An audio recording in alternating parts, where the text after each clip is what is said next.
So this video is going to talk about solving two-step inequalities.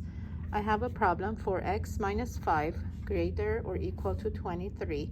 So I'm going to solve this just the same way as I solve equations. So adding 5 to both sides gives me 28. Divide by 4. Both sides I get x greater or equal to 7. So that means numbers that are greater than 7 and also equal to 7. So that's 7, 8, 9, 10, 11, 12, going all the way to positive infinity. So because it's a solution set and not just one solution, then I'm going to draw a number line. I'm going to show my 0 and my 7, which we call that a boundary. And then I'm going to shade the area that is my solution set, because numbers that are greater or equal to 7, those are going to be 7, 8, 9, 10, going all the way to infinity. So I'm going to shade the right side of this number line. If you notice, this greater than symbol actually looks like the symbol at the end of this number line. So that's also another help for us to know which direction we need to shade. Now, we also have to do the checking, which we normally don't do it with equations. Or if we do it, it's only just one step, because in that case, we only have x equals 7 and we check it in the equation. So in here, you have to go ahead and pick a number from the unshaded section, so the left of the boundary. I chose 0. 0 is an easy number to check, so you always want to kind of try to use that. The boundary is 7. I don't have a choice in here. I have to choose 7. And then the right of the boundary, which is the shaded area in here, that I chose 10.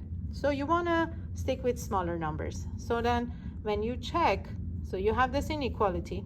That's the original inequality from here. So you do the 4 times, so in this case 0, 4 times 0, we get 0, minus 5, that's negative 5, greater or equal to 23, and that's false. And it's a good thing it's false, because according to our number line, this side is not shaded, so it wasn't supposed to come out true. We check the boundary, which in this case is 7. So check it, comes out 23 greater or equal than 23. This is true, and it is supposed to be true because we said x is greater or equal to 7.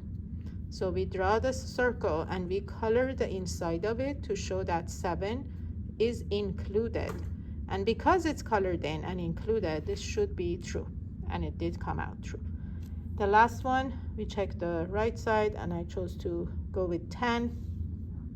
So 4 times 10, 40 minus 5, 35. It's greater or equal to 23. That is also true, and it matches my number line. So now I'm going to do a second problem, which looks very, very similar to the first problem. My second problem is negative 4x minus 5 greater or equal to 23. So negative 4x, so it looks very similar, but the coefficient of x is negative. So we're going to go ahead and solve this, but at the end, when you divide by a negative number, there's something called the Golden Rule of Inequalities. So you actually have to reverse the inequality symbol in order for the rest of it to work. So here we get negative 7, 28 divided by negative 4, that's negative 7. Instead of greater or equal to, we reverse it to less than or equal to. We draw our number line. Negative 7 is to the left of 0. We put the circle, we color it in because we have this little equal sign, so that means negative 7 is included. The left, less than would go to the left, so that's where we shade. And if you notice, this less than symbol also shows up at the end of this number line. Now to the left, I decided to pick negative 10. For boundary, we go with negative 7. We don't have a choice. For the right side, which is the unshaded side, I chose 0. Remember that 0 is a good number to check. It's kind of easy to work with. So when I check it, comes out true, which matches my number line. This one comes out true with which matches the circle I colored in, because the -7 was included because of the little equal sign. And this side comes out false, and that also matches my number line. If I forgot to reverse the inequality symbol, the shaded and unshaded regions would have been flipped. So these two checkings wouldn't be matching the number line. So that's the one thing you really want to be very, very careful with.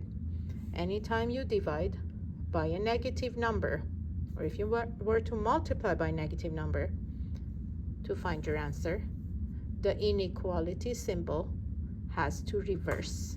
We call that the Golden Rule of Inequalities. So I hope this was helpful. Practice a few problems. If you go to iExcel, you can get practicing problems for solving two-step inequalities, and it's going to show a video. Also, it's going to show you a sample problem finished, and if you get a problem wrong, you can also look to see what part of it you made a mistake. So I hope this was helpful.